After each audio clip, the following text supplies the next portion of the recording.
this is our back hallway. So we have our surgery. Ooh. Oh, here, that's what's staying there. Oh yeah, it's okay. Backyard, we call it. And it's all different size pools depending on the turtles we have. Or, deeper or more shallow depending on how healthy the turtle is. So if they're really sick when they come in, we only put them in a little bit of water. So they're in the water, but they can stay, they breathe air, so they need to get to the top to breathe. And then once they get better, more stronger, then we move them to deeper pools, give them more time to swim. What happens with the baby? The baby as well, we can start answering these questions, and I can tell you that. Yeah, can we sit down and So here's the kitchen, and we share this with the people that do dolphins too. So see you later. So it's super big, but this whole side is the turtle.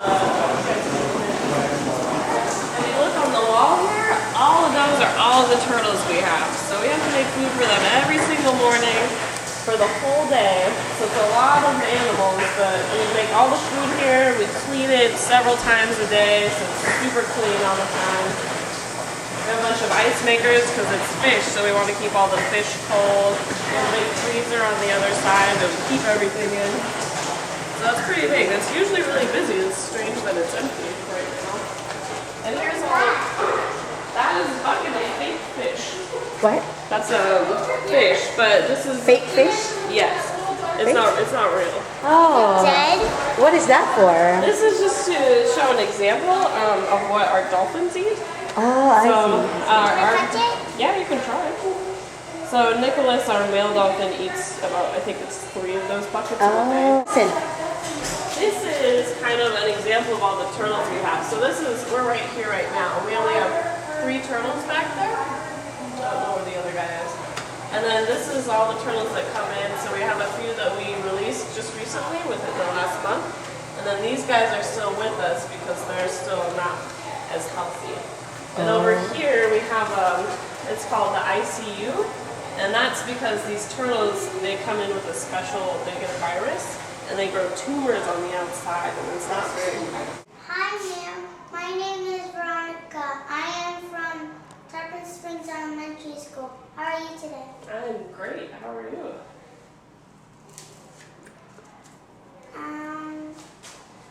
Tell me something about yourself.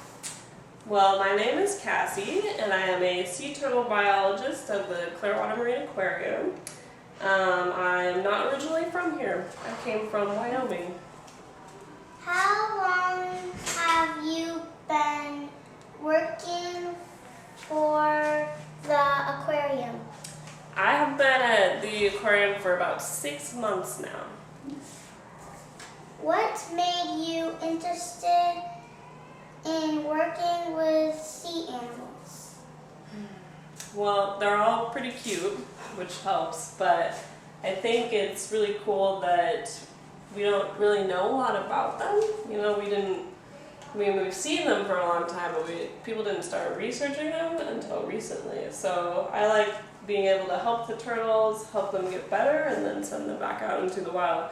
So I learn a lot from them, and we're also helping them out. Did you work with the sea turtles since then? Yes. So this is actually 6 months is also how long I've been working with turtles. Before that, I worked with a lot of small animals. So I worked with bunnies and opossums. I was at a wildlife care center. How do sea turtles lay their eggs? So when the moms are ready to lay their eggs, they'll come up onto the beach and they'll dig a hole. And if they like the area, then they'll lay eggs and then they'll kind of cover it up and leave. If they don't like the area, they'll actually fake like confuse you, and they'll turn around and not dig a hole. So if they like the place and they feel comfortable, they think it's safe, they'll dig a hole and lay their eggs, and then they leave them. So it's not like us where mom keeps you. They just they let the babies grow on their own.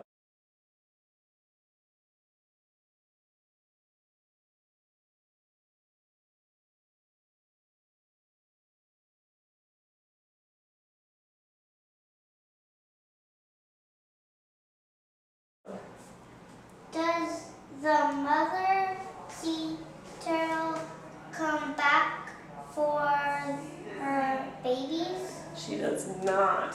So the babies, when they hatch, they learn, or they instinctively know to go to the water. So they find the water on their own and then they grow. So it's really different from people, huh? How are the eggs protected? Protected. Well, first mom is really good at covering them up. So she makes a deep hole, she covers it up, she kind of hides it, and then she leaves. And then now the people come. So we've tried to help them. So if you're ever on the beach and you see a little staked off area with the tape around it and a sign that says this is a sea turtle nest, that's how we help keep it protected. And then sometimes we'll even put a cage on the top of it in case there is a lot of lights around. So when the babies come out, they usually come out at night and they go towards the brightest light. And that used to be the moon, but now it's usually buildings. So sometimes they'll crawl towards the buildings. So we use a cage to protect them and help move them towards the ocean.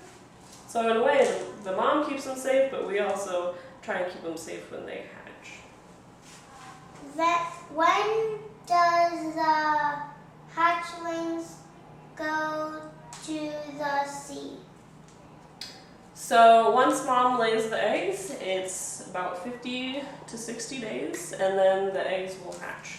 So we don't ever really know when they're going to hatch, but we have an idea when they might. So then we come out and watch and wait for them to hatch. When the hatchlings go back to the sea, how do they live?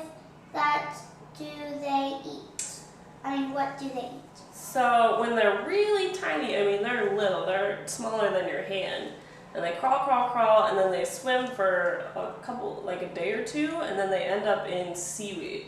So there's seaweed that floats in the water pretty far out, and then they hide in it. And they spend the time just kind of eating whatever's around them. So sometimes that's bad things like plastic that gets stuck there. Other times it's good things like little tiny shrimp or pieces of seaweed. And then they just hang out there and they wait and they grow. So they grow pretty quickly. But once they're a little bit bigger, we don't really know what happens. They do a lot of migrating and swimming. And then the next time we see them is when they come back to the beach to lay eggs. So the sea turtles, it depends on what kind of turtle they are, but most of them will eat squid and capelin, which is there's silver sides here, there's capelin underneath there, these long silver fish. So they eat a mixture of that. Oh, here's another picture. So the turtles will eat this fish, which is called capelin, or they'll eat the squid, or of course, lettuce. How can they chew the fish? When do they lay eggs? What season? It's nesting is usually, the season is April through October, but they'll lay the eggs at the beginning, so anywhere from April to June, July. It's pretty extensive. What are the common problems sea turtles face in the waters? Well, there's some natural things. So like when we get sick, turtles can get sick too. They can have problems with their lungs. They can have problems with their brain. They can have birth defects like we do. They can, there's a bunch of different ones, and they also can get viruses. So there's a bunch of natural ones, but the big one for us is human causes. So there's boats out there. They can get tangled in things that's out in the water, like fishing line. Yeah, so we see kind of about 50-50. So we'll get a lot of sick turtles, but we also see a lot of turtles that come in because of some interaction with.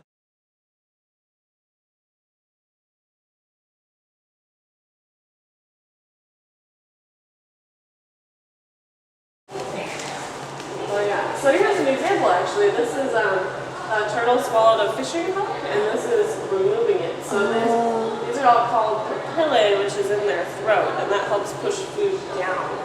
So it kind of gets caught on those things. So we actually removed it successfully. But that's what the inside of a turtle's throat looks like. Oh.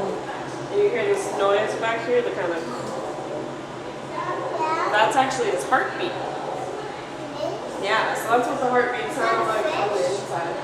No, that's this thing's trying to pull out the hook, and then this is what the turtle's throat looks like. Do you know how yours is all pink and smooth? Ours is like that. Oh. How come they're like little feathers? I don't know. They're just kind of made that way. They help push the food down because it helps them get it into their stomach, but it's pretty weird looking, huh? Yeah. It's really strange. Area for these turtles that come in with the papilloma virus, so they get these growths that are pretty gross, right? They look really strange, they feel really funny, they're really squishy, and turtles aren't supposed to have those, right? So we gotta help them remove them. It's caused by a virus, but What do you do? well, we use a laser and we kind of peel them off. It doesn't sound very fun, it's not very fun, but a lot of times, once they're removed, the turtles do really well, and then they go back out, and the tumors don't ever come back. Does that hurt? Yeah, it's not very fun, but it's usually, I mean, we give them some pain meds for that, but once they start healing, they do a lot better, and you can see, you know, if this whole thing's growing on his flipper, he can't swim so well. So it really affects how they swim and how they can eat, and if this one's blocking his eye, he can't see as well. So it's really important that we remove them, even though it's not very fun for them. Do you cut their eyebrow? No. This is actually growing on his eyelid. So it's like on the top and then it kind of hangs over. So it doesn't grow on their eyes, which is good. So we can remove those too, but we just have to be super, super careful. We put the turtles under anesthesia so they don't really move around or anything. We kind of put them to sleep while we remove the tumors. What do you mean by monofilament right there? Oh, so fishing line. Oh. That's I guess the scientific term, but you know how I was talking about how they can get tangled up in stuff that's floating? So what happened to Stubby is that it actually tangled so much and so tightly that do you ever put the rubber band around your finger and then your finger turns blue? So that is what happened to Stubby. But when it happens for a long enough time, like very long time, you don't get any blood into those parts of the body, and then they kind of just fall off. So what happened was her flippers, she was so tangled that they actually died. So we had to remove those to help her, you know, keep the rest of her body safe. But she's actually doing all right. She's upstairs. Oh, okay. So we can show you her. She can swim. It's just, you know, takes her a while to get places. Did you put a robot arm on her, like Welfare? They've done that at other places. There's a turtle with a prosthetic. The problem with turtles is like, where do you attach the arm to? Where do you attach the flipper to? So it's hard to find something that they can move around with. Like you'll see, I can show you guys Stubby. Stubby is still really in a good mood. She swims around a lot. She's a good turtle. Yeah. Okay, so here's Stubby. Where is he? Kind of sleeping right now.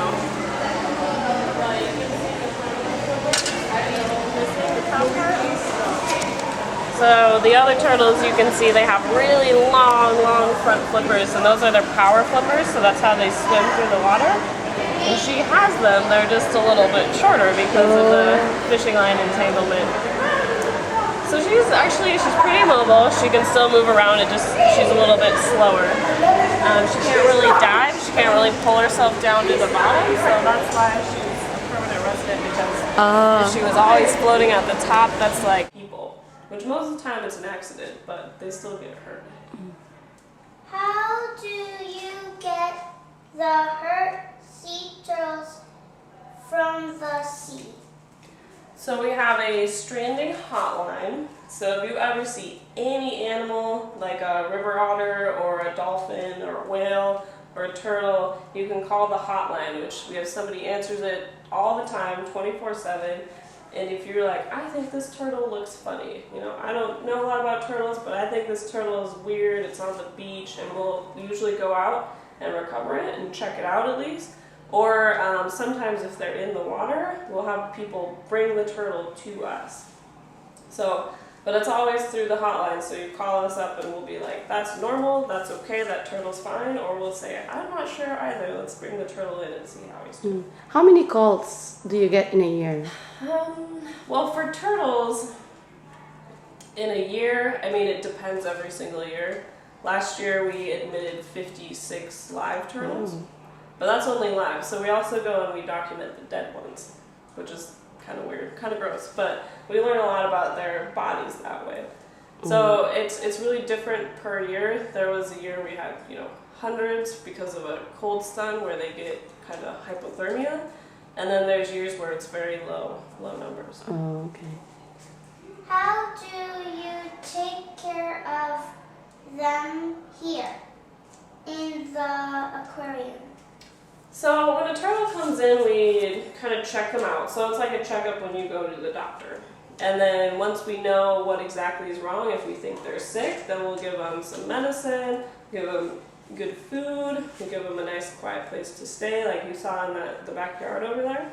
And then we just give them a lot of time. So we're checking on them a lot. And then if they come in with an injury or something like that, then we do therapy with the injury, try and give them, they can't really have band-aids, so we give them this goop that covers their wounds, so we do extra things for that. But most of the time it's just a lot of good food, a lot of quality quiet time, and a lot of just monitoring for their body. How long do they stay in the aquarium? Well, each turtle's different, but I would say anywhere from a few weeks to a few months. So normally I'd say maybe 2 to 3 months is normal. But we have some turtles that it goes a lot longer. Do you send them back to the sea? When? So we release the turtles if we can. So if we know they're healthy enough, if we know they can swim well enough, and we know that they're eating their own food, then we know that they'll survive in the wild. So then we send them back. If for some reason they don't pass one of those tests, we'll give them more time, or sometimes they'll become a permanent resident. So all the turtles that guests can see in the aquarium are all ones that for some reason they wouldn't survive if they went back to the wild. So then we'll give them a permanent place to live and permanent care. Otherwise, if we think they'll be all right, then we send them back out. When do you want to say to the people out there watching this to help protect the sea turtles? Well, if you ever see anything strange, you give us a call with any marine animal. So that's always really important because we aren't everywhere. So if there's something wrong with the turtle, we don't know. So it's up to you guys to let us know if you see something that we might need to intervene and help the turtles with. Also, pick up your trash. So a lot of the trash gets out into the ocean, and that's really one of the big harmful things for the turtles out there. So if you guys are on the beach and you need to pick up, and you see something on the ground, pick it up and just put it in a trash can.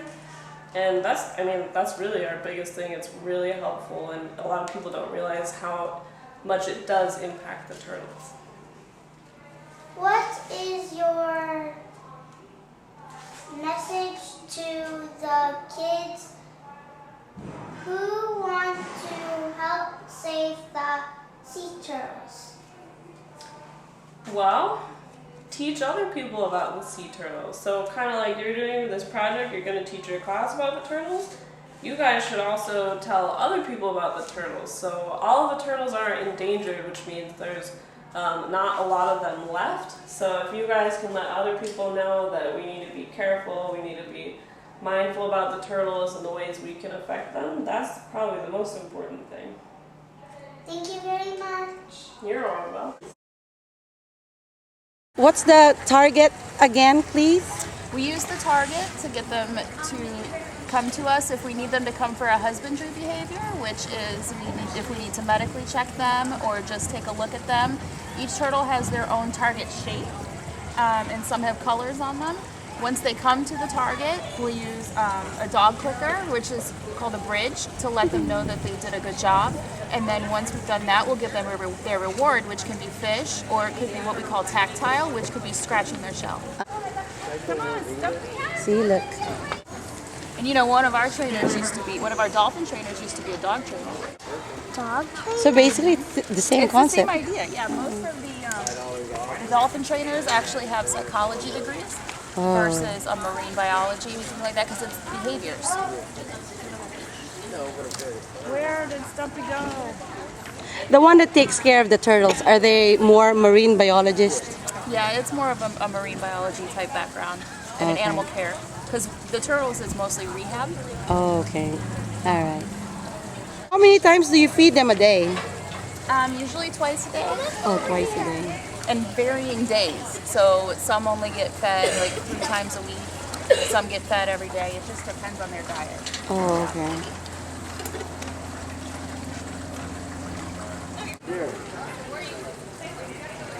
And our green sea turtles are the ones who will get the lettuce, because that's why they're green, is from eating the lettuce. It actually turns their fatty areas green. Oh. So that's why they all get greens in their diet. Usually it's romaine lettuce. That is a real show. So that's That's my YMCA. They have one of these and it's like little and it's sponge. Oh, really? Well, so does this one. So Except it's a little bigger. oh, much bigger, I bet. So sea turtles, their spine is actually fused to their shell. So with the turtles we have, we can actually give them back scratches, and they really like it because they can feel it. So just like you like a back scratch, they like it too. Which is strange because you wouldn't think they'd be able to feel through this, but they definitely can. Yeah, so they really like it.